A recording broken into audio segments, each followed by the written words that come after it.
पशुपति पारस को लेकर कहा जा रहा था कि वो इंडिया गठबंधन की ओर जाएंगे, लेकिन उन्होंने अब साफ कर दिया कि अब वो एनडीए के साथ में रहेंगे, सीट मिले चाहे ना मिले। अब तो सीट की भी सारा फाइनल हो गया। ऐसे में मेरे साथ बातचीत करने के लिए पार्टी के मुख्य प्रवक्ता हैं चंदन जी, उनसे बात करेंगे। अब तो क्लियर हो गया है कि अब तो साथ में रहेंगे। पहले पूरा खींचातानी चल रहा था कि चिराग जी के तो हम समर्थन में जाएंगे नहीं, अब तो जाना पड़ेगा भी। देखिए, जब एक साथ एक जगह पर जब लोग रहते हैं थोड़ी बहुत आवाज़ आती है। 2014 से ही एनडीए गठबंधन में लोक जनशक्ति पार्टी रही है। 2021 में जब लोक जनशक्ति पार्टी का विभाजन हुआ और राष्ट्रीय लोक जनशक्ति पार्टी आई सामने, आदरणीय पशुपति कुमार पारस जी माननीय प्रधानमंत्री जी के साथ बहुत निष्ठा और ईमानदारी के साथ रहे। और जब 2024 में जब राष्ट्रीय लोक जनशक्ति पार्टी को एक भी सीट ना मिलना हुआ तो राजनीति में विकल्प खुले हुए रहते हैं। लेकिन चूंकि विजन बहुत बड़ा है और दल से पहले देश है और माननीय प्रधानमंत्री जी ने जो कार्य किए हैं देश में और देश से बाहर, राष्ट्रीय लोक जनशक्ति उसका पूर्ण समर्थन करती है। और देश के पक्ष में माननीय प्रधानमंत्री जी को दोबारा लाने का संकल्प राष्ट्रीय लोक जनशक्ति पार्टी ने बहुत पहले ही ले लिया था। इसीलिए हमारे नेता ने अपने नाम के आगे मोदी का परिवार लिखा।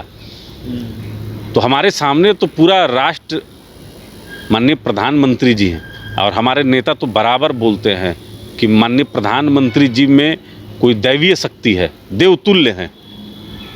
तो माननीय प्रधानमंत्री जी का जो अब की बार 400 पार का जो लक्ष्य है, हम उसके साथ में हैं। और स्पष्ट है कि बिहार के 40 में से 40 सीट एनडीए के खाते में जाए, इसके लिए राष्ट्रीय लोक जनशक्ति पार्टी के सभी कार्यकर्ता, सभी जिलाध्यक्ष बड़ी मजबूती के साथ क्षेत्र में लगे हुए हैं। अच्छा, टिकट नहीं मिला था उस समय, पशुपति पारस जी कह रहे थे कि हमारे साथ नाइंसाफ़ी हुई है, मंत्री पद त्याग दिया।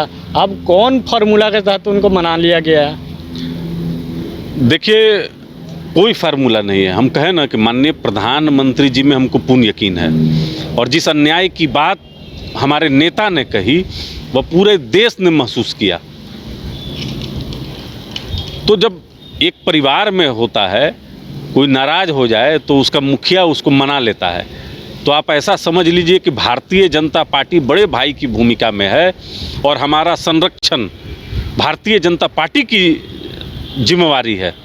तो हमारे नेता ने अब स्पष्ट कर दिया है कि हम एनडीए के अभिन्न अंग हैं और भारतीय जनता पार्टी के राष्ट्रीय अध्यक्ष आदरणीय जेपी नड्डा जी ने स्पष्ट कर दिया कि राष्ट्रीय लोक जनशक्ति पार्टी एनडीए का अभिन्न अंग है और हम तमाम सीटों पर गठबंधन को भरपूर मदद करने का प्रयास करेंगे। हम एक हैं, चट्टानी एकता के साथ एक हैं। अच्छा, सारे लोग एकजुट रहेंगे जिस तरीके से। एक तो सांसद आपके चिराग पासवान की तरफ चलेंगे, बीना देवी, और वो महबूब अली कैसर हैं, प्रिंस राज हैं, ये लोग भी किस्मत आजमाने में लगे हुए थे, लेकिन इन लोग के तो चिराग पासवान तवज्जो नहीं दिए। अब क्या इन लोग का क्या भविष्य होगा आपकी पार्टी? देखिए, माननीय प्रधानमंत्री जी हों, आदरणीय अमित शाह जी हों और आदरणीय जेपी नड्डा जी हों, गठबंधन के छोटे से छोटे सहयोगी का भी मान सम्मान पूरा रखते हैं। हमको पूर्ण यकीन है कि आने वाले समय में जब एनडीए 400 पार का लक्ष्य हासिल करेगी तो राष्ट्रीय लोक जनशक्ति पार्टी बिहार में एक विशेष भूमिका का निर्वहन करेगी और उस भूमिका को तय करने में भारतीय जनता पार्टी की भूमिका अहम होगी। आने वाले समय का आप इंतज़ार कीजिए और कयासों के बाज़ार तो बराबर बिहार की राजनीति में गर्म रहते हैं। हमारे नेता ने जब स्पष्ट कर दिया है कि हम इस गठबंधन में हैं, अभिन्न अंग हैं और एनडीए के 40 सीट पर हम मजबूती के साथ काम करेंगे, तो आने वाले आप समय में देखिएगा कि हमारे कार्यकर्ता, हमारे नेता, हमारे पदाधिकारी, हम तमाम लोग उस कार्य में जुट जाएंगे। जब पप्पू यादव को लेकर क्या कहेंगे? उन्होंने अपनी पार्टी भी बनाया था, पार्टी को भी विलय कर दिया कांग्रेस में, अब टिकट भी नहीं मिला उनको और 4 तारीख को नामांकन भी करने वाले हैं। देखिए, आदरणीय लालू प्रसाद यादव जी किसी भी नेता का उभार अपने पुत्र के सामने नहीं देखना चाहते हैं, वो चाहे पप्पू यादव हों, कन्हैया कुमार हों।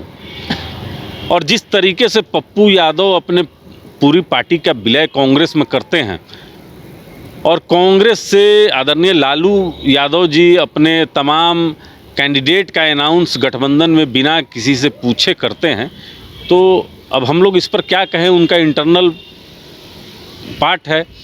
अब किसी गठबंधन में हमारा कुछ भी कमेंट करना कोई अहमियत नहीं रखता है। कांग्रेस को कहाँ देखते हैं? उनके पूर्व प्रदेश अध्यक्ष इस्तीफा दे दिए, उसके साथ जहानाबाद के जिला अध्यक्ष थे वो इस्तीफा दे दिए, उसके बाद देखा एक प्रवक्ता थे, वो भी प्रवक्ता भी इस्तीफा दे दिए। देखिए, एक लंबे समय से कांग्रेस पार्टी राष्ट्रीय जनता दल की पिछलग्गू मात्र बन के रह गई है।